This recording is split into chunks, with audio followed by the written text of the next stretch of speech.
दोस्तों अब तो जुल्म की इंतहा हो गई है। मुसलमानों की वक्फ संपत्तियों पर कानूनी शिकंजा कसने जा रहा है। दोस्तों वक्फ कानून में संशोधन करके देश की मस्जिदों कब्रिस्तानों को मिल रही इम्यूनिटी समाप्त कर दी गई है और अब संगठित रूप से इन्हें जमींदोज किया जाना है और सरकार अपना बुलडोजर लेकर बस गरजने का इंतजार कर रही है। दोस्तों आपको बता दूं कि केवल उत्तर प्रदेश में अब तक 31,328 वक्फ संपत्तियों का उम्मीद पोर्टल पर पंजीकरण जो है वो रद्द कर दिया गया है तमाम दस्तावेज कानून के होते हुए। अर्थात अब यह वक्फ संपत्ति नहीं रही और अब सरकार के अधीन हो चुकी है और सरकार इस पर कभी भी कब्जा कर सकती है। नमस्कार, आप देख रहे हैं बामसेफ न्यूज और मैं हूं आपके साथ शैला। वक्फ की संपत्तियां अब सरकार के अधीन होने जा रही है और मुसलमान निहत्था बेरोजगार और फिर से सड़क पर आ जाएगा। दोस्तों जिस तरह से सरकार ने रजिस्ट्रेशन कराया और उसके बाद कई हजार लाख एकड़ जमीन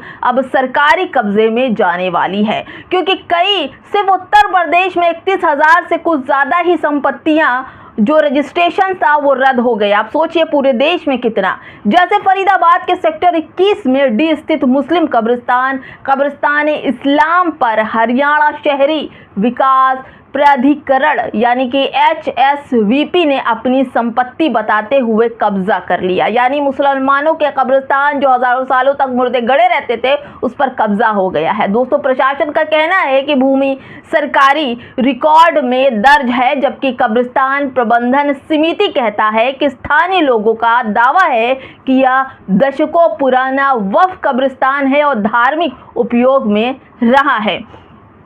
आज भी उसमें मुस्लिम मुर्दे गाड़े जाते हैं, लेकिन सरकार अब उस कब्रिस्तान को हथिया चुकी है। मुर्दों का पैर पूजने वाले और मुर्दे देखकर खड़े होकर सर झुकाने वाले लोगों को कब्रिस्तान में सो रहे हजारों मुर्दों के प्रति कोई भी संवेदना नहीं, कोई भी ईमान नहीं, कोई भी सम्मान नहीं।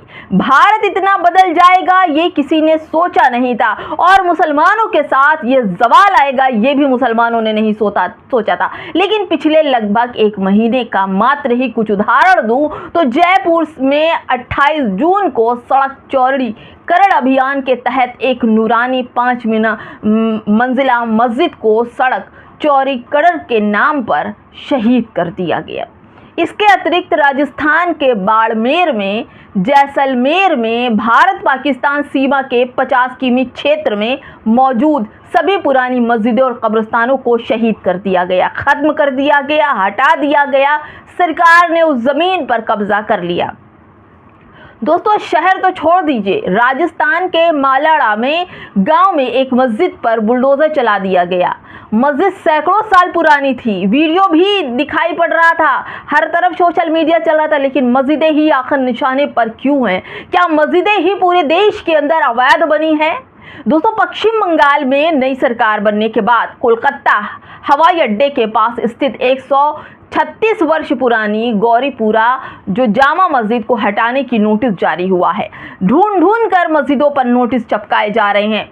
पैटर्न सेम है। संगठित स्तर पर देश भर में मस्जिदों के खिलाफ युद्ध जैसा अभियान शुरू कर दिया गया है और इसी क्रम में कल शाम बाड़मेर राजस्थान में लगभग 12 मस्जिदों को नोटिस भेज दिए गए हैं, जिसमें नोटिस की तारीख 11 जून थी, लेकिन नोटिस दी गई 17 की शाम को, जिसमें एक हफ्ते अर्थात 18 जून तक की मोहलत दी गई थी, लेकिन एक दिन पहले ही नोटिस दी गई। दोस्तों ये जानबूझकर मुसलमानों की मस्जिदों को निशाना बनाकर उनकी जमीन को हथियाने का काम चल रहा है। कागज में एक हफ्ते की मोहलत और हकीकत में 24 घंटे से भी कम मोहलत दी गई। दोस्तों 5 घंटे की रात की मोहलत, जब ना कोई अदालत खुलता है न सरकारी कार्यालय, और 18 जून की शाम तक 4 मस्जिदें शहीद कर दी गई। दोस्तों सरकार ने पूरी तरह से मुसलमानों के वक्फ संपत्तियों को हड़पने का अभियान चला रखा है। संभल के एक गांव में 4 जून को एक पुरानी मस्जिद को तहसीलदार की कोर्ट के आदेश के बाद शहीद कर दिया गया। दोस्तों मुसलमान इस वक्त सच में बड़ी ही मुसीबत में हैं। इसी मस्जिद से पुलिस को आई लव मोहम्मद के पोस्टर मिले और हरे रंग का झंडा मिला था। पुलिस ने इस आधार पर आपराधिक केस दर्ज किया और मस्जिद की देखरेख करने वाले 7 लोगों को नामजद किया। दोस्तों इस्लामिक पहचान चांद सितारा और हरा है और उसी मस्जिद से मिला। इससे सरकार को भावना आहत हो गई। उन्हें लगा कि ये आपत्तिजनक चीजें हैं। दोस्तों इस देश में अपने नबी से इजहार मोहब्बत जुर्म हो गया है। आई लव मोहम्मद कहना जुर्म हो गया है। दोस्तों वाराणसी के सिटी रेलवे स्टेशन के पास काशी के पास एक स्थित शहीदा मस्जिद जो 12 जून को एक नोटिस चस्पा किया गया और 20 जून तक मस्जिद हटाने का नोटिस जारी कर दिया गया। दोस्तों वही एक दिन का समय। आपको बता दें कि ये मस्जिद कब की है। 800 साल पुरानी मस्जिद है, जब ना तो कभी रेलवे स्टेशन हुआ करता था और ना ही वहाँ आसपास कोई बस्ती बसी थी। तब से वो मस्जिद वहाँ पर थी, लेकिन अब उसको अवैध बता दिया गया है। दोस्तों मस्जिद का इतिहास हिजरी वर्ष 134 यानी कि लगभग 1624 बताया जा रहा है। कमेटी के अनुसार मस्जिद 1883-84 के सेटलमेंट नक्शे और पुराने राजस्व अभिलेखों में भी दर्ज है, लेकिन मस्जिदों को वहां पर प्रशासन अवैध बता रहा है और चेतावनी दी है कि यदि तय तारीख तक मस्जिद नहीं हटाई गई तो रेलवे प्रशासन स्वयं ढांचे को हटाने और ध्वस्त करने की कार्रवाई शुरू कर देगा। दोस्तों ये मुसलमानों की मस्जिदों को निशाना बना बना कर उन पर बुलडोजर कब्जा करने की तैयारी कर रहा है। Allahabad railway station city side railway station को भव्य बनाने का काम गुजरात के ठेकेदार द्वारा किया जा रहा है। यह सैकड़ों साल की उपस्थित संगमरमर से बनी संगमरमर मस्जिद और रेलवे स्टेशन से पहले मौजूद लाइन शाह बाबा की दरगाह को 12 अप्रैल 2026 तक हटाने का नोटिस जारी कर दिया गया है।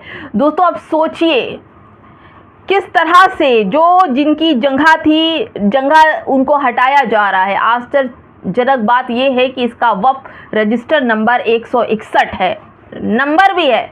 नोटिस को लेकर इलाहाबाद उच्च न्यायालय में याचिका दाखिल की गई, जिसमें कहा गया कि यह मस्जिद वक्फ में रजिस्टर्ड है, लिहाजा रेलवे की तरफ से जारी नोटिस पर रोक लगाई जाए। लेकिन वही चल रहा है जो सरकार चाहती है, वही हो रहा है जो प्रशासन चाहता है। दोस्तों लूट और गुंडई मुसलमानों के साथ चल रही है। दोस्तों इलाहाबाद उच्च न्यायालय ने अंतरिम राहत देते हुए यथास्थिति बनाए रखने का आदेश दिया और रेलवे द्वारा जारी ध्वस्तीकरण नोटिस पर तत्काल कार्यवाही की रोक लगा दी। इसमें लाइन शाह बाबा अभी सुरक्षित हैं, लेकिन आगे क्या होगा नहीं बता सकते। मगर जहां 5 घंटे की मोहलत नहीं मिली और बैकडेट को नोटिस तामील कराई जा रही है, वहां कैसे न्यायालय के पास कोई जा सकेगा। दोस्तों 5 घंटे में शाम के टाइम नोटिस दिया गया और 3 बजे रात से ही बुलडोजर गरजने लगता है तो क्या होगा। यही पैटर्न है। दोस्तों हो क्या रहा है मुसलमानों के साथ, ये पिछले 1 महीने से कुछ चर्चित मामले हैं। बाकी जो खबरें बाहर नहीं आ रही उनका क्या हो रहा होगा ये तो ऊपर वाला ही जाने। लेकिन दोस्तों जो लोग कहते हैं कि भाजपा आ जाएगी तो क्या कर लेगी, ये सबक उनके लिए है जो कहते थे कि भाजपा के डर से कब तक सेकुलर को वोट दें। ये चंद उदाहरण उनके लिए है कि मुसलमान हलाकान हो रहा है, परेशान हो रहा है। यहाँ तक कि मस्जिद कब्रिस्तान भी सरकार कब्जा कर रही है। आखिर मुसलमान मर के किस कब्रिस्तान में गड़ेगा, किस जगह जाकर नमाज पढ़ेगा। हालांकि इसे कवर करने के लिए कुछ छोटे मोटे मंदिर भी तोड़े जा रहे हैं, मगर वाराणसी का रेलवे स्टेशन का ढांचा तो खुद मंदिर के रूप में मौजूद है। उसके अंदर विशाल मंदिर अब भी मौजूद है। क्या पटना रेलवे स्टेशन परिसर में आधा हिस्सा मंदिर का ही है? जिस देश में हर बस, सर ट्रेन, हर थाने, हर पुलिस लाइन, हर रेलवे स्टेशन, हर बस स्टैंड, हर न्यायालय, संसद से लेकर हर विधानसभा तक वे मंदिर हो या मस्जिद स्वीकार नहीं। दोस्तों तो फिर मस्जिद और मंदिरों पर थाने, कचहरी, कोतवाली क्यों बनाए गए? अगर मंदिर और मस्जिद ही तोड़ना था दोस्तों, लगातार मस्जिदें निशाने पर है। यद्यपि मेरा मानना है कि आस्था का सम्मान करके ही कोई विकास या निर्माण होना चाहिए। प्रोजेक्ट की प्लानिंग में और तो और दोस्तों, धार्मिक स्थल सुरक्षित भी रखा जा सकता है, लेकिन इसके लिए सरकार को कदम उठाने चाहिए। जिस तरह से मुसलमानों के साथ नाइंसाफ़ी हो रही है, उसको देखकर लगता है कि अब पूरे देश में मस्जिदें देखने को मुसलमान तरस जाएगा। दोस्तों, क्या कहा जाए कि अमेरिकी सांसद इल्हान उमर ने मुस्लिम समुदाय के मुद्दों पर बातचीत करते हुए ये भी कहा था कि भारत से आ रही रिपोर्ट के मुताबिक वो नरसंहार के 8वें चरण में पहुंच चुका है। तो दोस्तों, क्या हम इनकी बात को सच मान लें?